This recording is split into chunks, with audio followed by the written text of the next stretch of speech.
అది పర్షియా సామ్రాజ్యం. అంతులేని అధికారం, అపారమైన వైభవం, 127 సంస్థానాలపై అజమాయిషీ, సింహాసనం నుండి వెలువడిన ఒకే ఒక్క శాసనం, లక్షలాది మంది ప్రజల భవిష్యత్తును నిర్ణయించే స్థాయి. ఇలాంటి మహాసామ్రాజ్యంలో ఒక సామాన్య యువతి, ఒక అనాథగా పెరిగిన హదస్సా అను ఎస్తేరు. అందం ఆమె ఆయుధం కాదు, కాని ఆ రాజసౌధం ఆమెను పిలిచింది. రాజభోగాల మధ్య ఆమె తన నిజమైన జాతిని, తన గుర్తింపును దాచుకుంది. ఎందుకంటే ఆ రాజ్యంలోని ఒక దుష్టశక్తి ఆమె ప్రజలందరిపై మారణ హోమానికి కుట్ర పన్నింది. భయంకరమైన గండం, అన్యాయానికి బలికాబోతున్న వేలాది జీవితాలు. ఆ సమయంలో రాణి ఎస్తేరుగా ఆమె తీసుకున్న ఒకే ఒక్క ధైర్య నిర్ణయం సామ్రాజ్యపు అదృష్టాన్ని, ఆమె ప్రజల విధిని శాశ్వతంగా మార్చింది. ప్రమాదాన్ని సైతం లెక్కచేయని ఆ రాజసంకల్పం, ఒక అనాథ యువతి తన ప్రజలకు రక్షణ కవచంగా ఎలా నిలిచింది? ఆ పర్షియన్ రాజదర్బార్లో ఆమె నడిపిన ఆ వ్యూహాత్మక పోరాటం ఏమిటి? రాణి ఎస్తేరు యొక్క ఈ అద్భుత ప్రయాణం, రాణి ఎస్తేరు ప్రస్థానం, చరిత్రను తిరగరాసిన ఆ పరాక్రమ ఘట్టం ఇప్పుడు మనం చూద్దాం. ఒకప్పుడు అహష్వేరోషు అనే గొప్ప రాజు ఉండేవాడు. ఆయన పాలన ఎంత విశాలమైందంటే అది హిందూ దేశం నుండి కూషు దేశం వరకు 127 సంస్థానాలపై విస్తరించి ఉండేది. ఆయన రాజధాని అయిన షూషను కోట నుండి రాజ్యపాలన చేసేవాడు. తన పాలనలో 3వ సంవత్సరంలో రాజు అహష్వేరోషు తన రాజ్యాధికారపు ఐశ్వర్యాన్ని, వైభవాన్ని తన సామంతరాజులకు, సేవకులకు మరియు గొప్ప అధిపతులకు చూపించడానికి ఒక భారీ విందు ఏర్పాటు చేశాడు. ఈ విందు ఏకంగా 180 రోజులు జరిగింది. 6 నెలలు గడిచిన తరువాత రాజు షూషను కోటలోని తోట ఆవరణలో రాజ్యంలో ఉన్న చిన్నవారు, పెద్దవారు అందరికీ మరో 7 రోజుల పాటు విందు ఇచ్చాడు. ఆ తోట రాజవైభవంతో, అపురూపమైన పాలరాతి స్తంభాలతో, బంగారు వెండి పాత్రలతో మెరిసిపోతూ ఉండేది.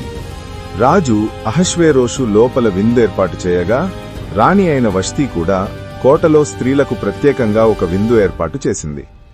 7వ రోజున రాజు ద్రాక్షారసం త్రాగి ఆనందంగా ఉన్న సమయంలో తన 7గురు నపుంసక సేవకులను పిలిచి ఒక ఆజ్ఞ ఇచ్చాడు. రాణి అయిన వష్తిని రాజకిరీటం ధరింపజేసి తన ఎదుటకు తీసుకురండి. రాణి సౌందర్యవతి కావడంతో తన అతిథులకు ఆమె అందాన్ని చూపించాలనేది రాజు కోరిక. కాని రాణి వష్తి ఆ రాజాజ్ఞకు లోబడటానికి నిరాకరించింది. సేవకులు ఎన్నిసార్లు అడిగినా ఆమె రాజు వద్దకు రావటానికి ఒప్పుకోలేదు. దీంతో రాజుకు మిక్కిలి కోపం వచ్చింది. ఆయన కోపం అగ్నిలా రాజుకుంది. రాజు రాజధర్మాన్ని, న్యాయాన్ని అనుసరించేవాడు కాబట్టి కాలజ్ఞానులను, సలహాదారులను పిలిపించాడు. రాణి వష్తి రాజాజ్ఞను ధిక్కరించినందుకు ఆమెకు ఏ శిక్ష విధించాలి అని అడిగాడు. ప్రధాన సలహాదారులలో ఒకరైన మెమూకాను వష్తి చర్య కేవలం రాజుకు మాత్రమే కాకుండా సామ్రాజ్యం అంతటా ఉన్న ప్రతి పురుషుని అధికారాన్ని అగౌరవపరిచే చెడు ఉదాహరణగా మారుతుందని హెచ్చరించాడు. స్త్రీలందరూ తమ భర్తలను లెక్కచేయకుండా తిరస్కరించేవారైతే రాజ్యమంతటా గొప్ప తిరస్కారం మరియు కోపం పుట్టుకొస్తుందని చెప్పాడు. దీనిని నివారించడానికి వష్తిని శాశ్వతంగా రాణి పదవి నుండి తొలగించి ఆమె కంటే యోగ్యురాలైన మరొక స్త్రీని రాణిగా నియమించాలని, ఈ నిర్ణయాన్ని మార్చలేని శాసనంగా ప్రకటించాలని మెమూకాను సలహా ఇచ్చాడు. ఈ సలహా రాజుకు నచ్చింది మరియు అతను దాని ప్రకారం చేశాడు. అందువలన రాజు తన సకలమైన సంస్థానాలకు పంపిన తాకీదులో ప్రతి పురుషుడు తన ఇంట్లో అధికారిగా ఉండాలని మరియు ప్రతి పురుషుడు తన స్వభాషలోనే తన ఇంటివారితో మాట్లాడాలని గట్టిగా ఆజ్ఞాపించాడు. రాజు మరియు సలహాదారులందరికీ ఈ సలహా నచ్చిందటం రాజు మెమూకాను చెప్పినట్లే చేశాడు. ఆజ్ఞలు వెంటనే రాజ్యమంతటా పంపబడ్డాయి. రాణి వష్తిని తొలగించి రాజు కోసం కొత్త రాణిని వెతకడానికి మార్గం సుగమమయ్యింది. రాజైన అహష్వేరోషు యొక్క కోపం చల్లారిన తర్వాత అతను రాణి వష్తిని, ఆమె చేసిన తిరస్కరణను మరియు ఆమెకు విధించిన శిక్షను గురించి జ్ఞాపకం చేసుకున్నాడు. అప్పుడు రాజు యొక్క సేవకులు అతనికి ఒక ఆలోచన చెప్పారు. అందమైన కన్యకలను రాజు కోసం వెదకాలి. రాజు తన రాజ్య సంస్థానాలన్నింటిలో పరిచారకులను నియమించి సౌందర్యవతులైన కన్యకలందరినీ షూషను కోటలోని అంతఃపురమునకు చేర్చాలి. ఆ కన్యకలను స్త్రీలకు కాపలియగు హేగే అనే నపుంసకుడి వశమునకు అప్పగించి వారికి శుద్ధి కొరకు సుగంధ ద్రవ్యాలనివ్వాలి. ఆ కన్యకలలో రాజు ఎవరినైతే ఇష్టపడతాడో ఆమె వస్తికి బదులుగా రాణి అవుతుంది. ఈ సలహా రాజునకు నచ్చింది కనుక అతను ఆ ప్రకారమే చేశాడు. షూషను కోటలో మొర్దెకై అనే ఒక యూదుడు నివసిస్తున్నాడు. ఇతను బెన్యామీనీయుడైన కీషు వంశానికి చెందిన యాయిరు కుమారుడు షిమీ వంశస్థుడు. బబులోను రాజైన నెబుకద్నెజరు యూదా రాజైన యొకోన్యాను బంధించి యెరూషలేము నుండి చెరపట్టినప్పుడు మొర్దెకై కూడా చెరపట్టబడిన యూదులలో ఒకడు. తన పినతండ్రి కుమార్తె అయిన హదస్సా అను ఎస్తేరు తల్లిదండ్రులు లేనిదయ్యుండగా అతడామెను పెంచుకొనెను. ఆమె అందమైన రూపమును సుందర ముఖమునూ గలదయ్యుండెను. ఆమె తల్లిదండ్రులు మరణము పొందిన తరువాత మొర్దెకై ఆమెను తన కుమార్తెగా స్వీకరించెను. రాజాజ్ఞ ప్రచురించబడినప్పుడు అనేక మంది కన్యకలతో పాటు ఎస్తేరును కూడా అంతఃపురంలో హేగే వశానికి అప్పగించారు. ఆమె హేగే దృష్టిలో దయ పొందింది. హేగే ఆమెకు కావలసిన పరిమళ ద్రవ్యాలు, భోజనం, 7 సేవకురాణులను వెంటనే ఏర్పాటు చేశాడు. అంతఃపురంలో శ్రేష్టమైన స్థలంలో ఉంచాడు. మొర్దెకై ఆమెకు ఒక ముఖ్యమైన ఆజ్ఞ ఇచ్చాడు.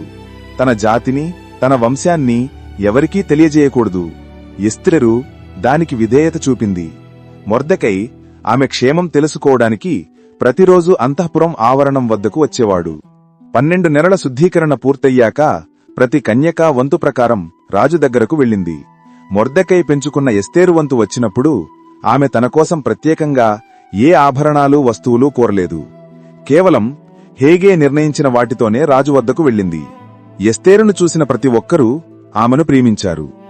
7వ సంవత్సరంలో తెబేతు 10వ నెలలో ఎస్తేరు రాజు వద్దకు వెళ్ళింది. రాజు అహష్వేరోషు స్త్రీలందరికంటే ఎస్తేరును ఎక్కువగా ప్రేమించి ఆమె ఎడల దయాదాక్షిణ్యములు చూపాడు. వెంటనే ఆయన రాజకిరీటాన్ని ఆమె తలపై ఉంచి వస్తికి బదులుగా ఆమెను రాణిగా నియమించాడు. ఈ సందర్భాన్ని పురస్కరించుకుని రాజు ఒక గొప్ప విందు చేసి సంస్థానాలలో సెలవు దినాన్ని ప్రకటించాడు. బహుమతులు ఇచ్చాడు. ఆ సమయంలో మొర్దెకై రాజు గుమ్మం వద్ద కూర్చుని ఉండేవారు. ఎస్తేరు రాణి అయినప్పటికీ మొర్దెకై ఆజ్ఞ ప్రకారం తన జాతిని వెల్లడి చేయకుండా అతని మాటకు లోబడుతూనే ఉంది. ఒకరోజు రాజు యొక్క 2 ద్వారపాలకులు అయిన బిగ్తాను, తెరెషు కోపంతో రాజు అహష్వేరోషును చంపడానికి కుట్ర పన్నారు. ఈ కుట్ర గురించి మొర్దెకైకి తెలియగానే ఆయన వెంటనే ఈ విషయాన్ని రాణి అయిన ఎస్తేరుకు చెప్పాడు. ఎస్తేరు మొర్దెకై పేరు చెప్పి రాజునకు తెలియజేసింది. విచారణ జరిపినప్పుడు అది నిజమని తేలడంతో ఆ కుట్రదారులు 2 ఉరితీయించారు. ఈ సంఘటనను రాజు ఎదుటనే రాజ్య సమాచార గ్రంథంలో వ్రాయించారు. రాజైన అహష్వేరోషు హమ్మేదాతా కుమారుడును అగాగీయుడునగు హామానును ఘనపరిచి వాని హెచ్చించాడు. రాజు ఆజ్ఞ మేరకు అందరూ హామానుకు నమస్కరించేవారు. కాని యూదుడైన మొర్దెకై మాత్రం తన మతవిశ్వాసం కారణంగా నిరాకరించాడు. దీనితో హామాను తీవ్రకోపంతో కేవలం మొర్దెకైని చంపకుండా అతని జాతి అయిన యూదులందరినీ నాశనం చెయ్యాలని కుట్రపన్నాడు. హామాను రాజు వద్దకు వచ్చి రాజ్యంలోని అన్ని సంస్థానాలలో చెదరియున్న ఒక జాతి ప్రజలు ఉన్నారని, వారు రాజు ఆజ్ఞలను పాటించడం లేదని అబద్ధపు ఫిర్యాదు చేశాడు. కాబట్టి వారిని ఉంచడం రాజ్యానికి హానికరమని చెప్పాడు. తాను రాజఖజానాకు 20,000 మణుగుల వెండిని ఇస్తానని హామాను ఆశ చూపాడు. రాజు హామాను మాట నమ్మి తన చేతి ఉంగరాన్ని, రాజాధికార చిహ్నం అతనికి ఇచ్చి, ఆ వెండి నీకే, నీకు అనుకూలంగా తోచినట్లు ఆ ప్రజలకు చెయ్యు అని చెప్పి యూదులను సంహరించడానికి పూర్తి అధికారాన్ని ఇచ్చేశాడు. ఆ ప్రకారం అదారు 12వ నెల 13వ రోజున యూదులందరినీ చంపి వారి ఆస్తిని కొల్లగొట్టవచ్చు. ఈ ఆజ్ఞతో షూషను పట్టణం కలతపడింది. శాసనం గురించి తెలుసుకున్న మొర్దెకై గోనెపట్ట కట్టుకుని పట్టణంలో తీవ్రంగా రోదన చేశాడు. హామాను యూదులను నాశనం చేయాలనే రాజు శాసనాన్ని జారీ చేయగానే మొర్దెకై బట్టలు చింపుకుని గోనెపట్ట వేసుకుని బూడిద పోసుకుని పట్టణంలో మహాశోకంతో రోదించాడు. రాజు ఆజ్ఞ అందిన ప్రతి ప్రాంతంలోనూ యూదులు ఉపవాసం, ఏడుపు మరియు రోదనంతో దుఃఖంలో మునిగిపోయారు. ఎస్తేరు యొక్క పనికత్తెలను ఆమె దగ్గరనున్న షండులను మచ్చి జరిగినదాని ఆమెకు తెలియజేయగా రాణి గొప్ప మనోవిచారము కలదై మొర్దకై కట్టుకునియున్న గోనపట్టను తీసివేయుమని ఆజ్ఞ ఇచ్చి కట్టించుకొనుటకై అతని యొద్దకు వస్త్రములు పంపెనుగాని అతడు వాటిని తీసికొనలేదు. విషయం తెలుసుకోవడానికి ఎస్తేరు తన సేవకుడైన హతాకును మొర్దకై వద్దకు పంపింది. హామాను యూదులను చంపడానికి రాజు ఖజానాకు ఇస్తానన్న డబ్బు వివరాలతో సహా జరిగిన కుట్రనంతటినీ మొర్దకై హతాకుకు చెప్పి ఆజ్ఞప్రతిని ఎస్తేరుకు చూపమని ఆదేశించాడు. ఆమె తన ప్రజల కోసం రాజును వేడుకోవాలని కోరాడు. అయితే పిలవకుండా రాజు అంతఃపురంలోకి వెళితే మరణశిక్ష ఉంటుందని, తనకు 30 రోజులుగా పిలుపు రాలేదని ఎస్తేరు భయపడింది. దానికి మొర్దకై గట్టిగా ప్రత్యుత్తరమిస్తూ, రాజభవనంలో ఉన్నంత మాత్రాన నువ్వు తప్పించుకోలేవు. నువ్వు ఈ సమయంలో మౌనంగా ఉంటే దేవుడు వేరొక దిక్కు నుండి సహాయం పంపుతాడు. కాని నువ్వు నీ తండ్రి కుటుంబం నశిస్తారు. ఈ సమయమును బట్టియే నీవు రాజ్యమునకు వచ్చితివేమో ఆలోచించుకొనుము. నీవు మౌనంగా ఉంటే నీ కుటుంబం నశించినా యూదులకు సహాయం మరియొక దిక్కు నుండి వస్తుంది. ఆ మాటకు ప్రేరణ పొందిన ఎస్తేరు ధైర్యంతో ఒక నిర్ణయం తీసుకుంది. ఆమె షూషనులో ఉన్న యూదులందరూ తన కోసం 3 దినాలు ఉపవాసం ఉండాలని కోరింది. నేనును నా పనికత్తెలను కూడా ఉపవాసముంటాము. చట్టవిరుద్ధమైన నేను రాజు దగ్గరకు ప్రవేశిస్తాను. నేను నశించినా నశించెదను అని పలికింది. మొర్దకై ఆమె ఆజ్ఞ ప్రకారమే చేశాడు. ఎస్తేరు 3వ రోజున రాజభూషణములు ధరించి మరణదండన భయం ఉన్నా పిలవకుండా రాజు ఆవరణంలో నిలబడింది. రాజు ఆమెను చూడగానే దయ కలిగి బంగారు దండమును ఆమె వైపు చాపాడు. ఎస్తేరు దండం కొనను ముట్టి సురక్షితమైంది.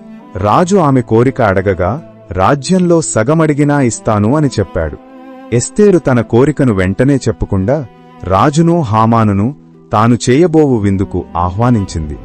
ఆ విందులో మరల రాజు ఆమె కోరిక అడగగా తన కోరికను వెంటనే చెప్పకుండా రాజును హామానును తాను చేయబోవు విందుకు ఆహ్వానించింది. విందు నుండి వెళ్తూ మొర్దెకాయి రాజు గుమ్మం వద్ద తనకు నమస్కరించకపోవటం చూసి హామానుకు మరింత కోపం పెరిగింది. తన భార్య జెరెషు స్నేహితుల సలహా మేరకు మొర్దెకాయిని ఉరితీయుటకు 50 మూరల ఎత్తుగల ఉరికోయను సిద్ధం చేయించాడు. ఆ రాత్రి రాజుకు నిద్ర పట్టలేదు. రాజ్య సమాచార గ్రంథం తెమ్మని చదివించాడు. అందులో ద్వారపాలకులు రాజును చంపడానికి కుట్ర పన్నినప్పుడు మొర్దెకై ఆ విషయాన్ని చెప్పి రాజు ప్రాణాన్ని కాపాడిన సంగతి వ్రాయబడి ఉంది. మొర్దెకైకి ఏ బహుమానమూ ఇవ్వలేదని తెలుసుకున్న రాజు తాను ఘనపరచాలనుకున్న వ్యక్తికి ఏమి చెయ్యాలి అని అడిగాడు. ఆ సమయంలో మొర్దెకైని ఉరితీయమని అడగటానికి వచ్చిన హామానును పిలిపించాడు. రాజు ఘనపరచాలనుకున్నది తననే అనుకొని హామాను రాజరిక గౌరవాలను వివరించాడు. రాజు వెంటనే నీవు చెప్పినట్లే యూదుడైన మొర్దెకైకి చేయుము అని ఆజ్ఞాపించాడు. హామాను మొర్దెకైకి రాజవస్త్రాలు ధరింపజేసి గుర్రంపై ఎక్కించి వీధిలో చాటించి బహిరంగంగా అవమానం పొందాడు. 2వ రోజున రాజు హామాను ఎస్తేరు విందుకు వచ్చారు. రాజు నీ కోరిక ఏమిటి అని అడగగా ఎస్తేరు తన విజ్ఞాపనను వెల్లడించింది. నా ప్రాణమును నా జనులును నాకు అనుగ్రహింపబడుదురుగాక. సంహరింపబడుటకు మేము అమ్మబడ్డాము. ఈ కార్యము చేయుటకు ఎవరు పూనుకున్నారు అని రాజు ఆగ్రహంతో అడగగా ఎస్తేరు ధైర్యంగా మా విరోధియగు ఆ పగవాడు దుష్టుడైన ఈ హామానే అని చెప్పింది. హామాను భయంతో ఎస్తేరు ముందు మోకరిల్లగా ఆ వెంటనే సేవకులలో ఒకరైన హర్బోనా రాజుకు ఒక ముఖ్య విషయం గుర్తుచేశాడు. రాజా, రాజుకు మేలు చేసిన మొర్దెకైని ఉరితీయుటకు హామాను సిద్ధం చేయించిన 50 మూరల ఎత్తుగల ఉరికొయ్య అతని ఇంటి యొద్ద నాటబడి ఉంది. రాజు ఇంకేమీ ఆలోచించకుండా ఆ ఉరికొయ్యపైనే వానిని ఉరితీయండి అని ఆజ్ఞాపించాడు. ఆ విధంగా మొర్దెకై కోసం హామాను సిద్ధం చేసిన ఉరికొయ్య హామానుకే అంతిమ శిక్షావేదికయింది. దీనితో రాజు యొక్క భయంకరమైన కోపం పూర్తిగా చల్లారింది. హామాను ఉరితీయబడిన తర్వాత రాజైన అహష్వేరోషు అతని ఆస్తిని ఎస్తేరు రాణికి ఇచ్చివేశాడు మరియు తన ముద్ర ఉంగరాన్ని మొర్దెకైకి అప్పగించి అతన్ని ప్రధానమంత్రిగా నియమించాడు. ఎస్తేరు తన ప్రజల రక్షణ కోసం రాజును వేడుకోగా మొర్దెకై ద్వారా రాజు పేరు మీద ఒక కొత్త శాసనం జారీ చేయబడింది. ఈ కొత్త ఆజ్ఞ ప్రకారం యూదులను నాశనం చేయాలని పాత శాసనం ఉన్నప్పటికీ యూదులకు తమను తాము రక్షించుకోవడానికి తమ శత్రువులపై పోరాడటానికి అధికారం లభించింది. నిర్ణీత రోజున యూదులు తమ శత్రువులపై అధికారం సాధించి వేలాది మందిని చంపి విజయం సాధించారు. కాని ఆస్తిని మాత్రం తీసుకోలేదు.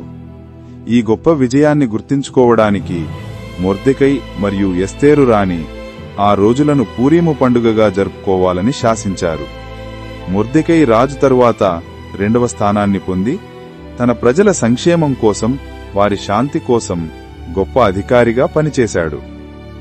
ఎస్తేరు జీవితం ద్వారా మనం నేర్చుకోవలసిన విషయాలు: రాణిగా మారడం ఆమె వ్యక్తిగత అదృష్టం కాదు.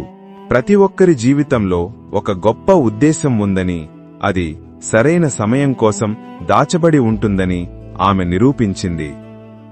ఆమె మరణాన్ని ఎదుర్కొనే ప్రమాదం ఉన్నా నేను నశించినా నశించదను, ఎస్తేరు 4:14 అని చెప్పి తన వ్యక్తిగత భయాన్ని పక్కన పెట్టి తన ప్రజల కోసం నిలబడింది. ఇది నిజమైన నాయకత్వం అంటే సమస్యను నేరుగా ఎదుర్కోకుండా 2 విందులను ఏర్పాటు చేసి రాజు ఆగ్రహం చల్లారే సమయాన్ని ఉపయోగించుకోవడం ఆమె రాజకీయ వివేకానికి నిదర్శనం. కీలక నిర్ణయానికి ముందు ఉపవాసం ద్వారా దైవ సహాయం కోరడం కష్ట సమయాల్లో ఆధ్యాత్మిక శక్తి ఆవశ్యకతను తెలియజేస్తుంది. ఎస్తేరు తన సాహసానికి ముందు ప్రజల ఉపవాసం, ప్రార్థన కోరింది. మీ జీవితంలో పెద్ద సవాళ్లను ఎదుర్కొనే ముందు మీ బలంపై ఆధారపడకండి. ఈరోజే మీ ఉద్దేశాన్ని గుర్తించండి. ధైర్యంతో నిలబడండి. ప్రార్థనా విశ్వాసం ద్వారా శక్తిని పొందండి.